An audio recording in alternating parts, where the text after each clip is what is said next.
Hey everybody, it's Glenn, back in this video to kick off my reviews of the Marvel Legends Spider-Man Infinite Series Rhino Bathwave with Scarlet Spider. Reading from the packaging back, clone to destroy Peter Parker, Ben Reilly chose instead to fight alongside Spider-Man. There, if you haven't read the Clone Saga, that one simple sentence is all you need to know, saving you from a lot of both heart and headache.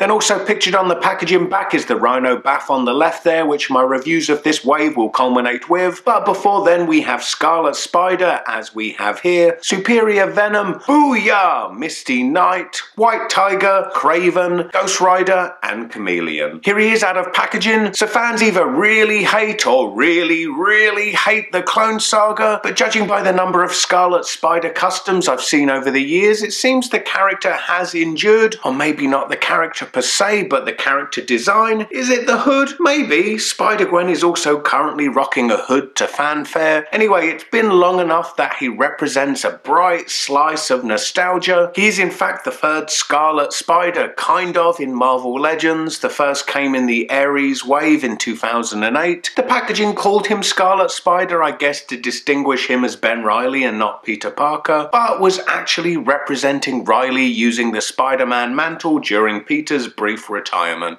Then in 2013's Rocket Raccoon series we got an actual Scarlet Spider, but that was not Reilly, but Kane, another Peter Parker clone. Confusing, I know. The figure has a nice asymmetric spider symbol on the front and reverse of his blue hoodie, which has been sculpted with some nice realistic folds to the fabric, but then not much in the way of shading going on in the deco. However, I don't mind that at all, as the flatter, broader red and blue fits the 90s comic art really well. Speaking of 90s comics and as a character, then you weren't worth your salt unless you had pouches. Scarlet Spider eased off with just two though, one for each of his ankles. What did he keep in there? Looking at the head sculpt, and I love the big Mcfarland inspired eyes. They are sculpted raised in relief. The outlining of them with black is a bit patchy though. It's subtle, but in the sculpt you can make out the impression of his nose, plus sculpted in there is a bit of angst with a furrowed brow. He comes packed with these hands, but like Pizza Spidey, he comes with the opposing hand of each of those, so you can interchange web shooting hands, or for when he is all out of web fluid and straight up needs to deliver a beatdown, you can interchange clenched fists. And we also get these wall crawling hands, as I've heard them be called. They're actually my favourite. I love how gestural these are. Most will likely recognise this using many parts from the Hobgoblin Wave Pizza Spidey of earlier this year. However, with this new torso they've given Scarlet Spider, it has enabled them to shorten the torso length, with the elongation of that torso something that I criticised when I reviewed Spider-Man. Yet in this new Scarlet Spider torso, gone from the Pizza Spider-Man are those butterfly joints that moves the arms backwards and forwards, which is probably the perfect opportunity for us to now look at the articulation. His head rotates side to side, he can bury his chin into his chest, and he looks up a decent amount also. At the shoulder his arms rotate and they move up to a right angle to his body. There's upper arm rotation and a double jointed elbow. Then there's rotation at the wrist,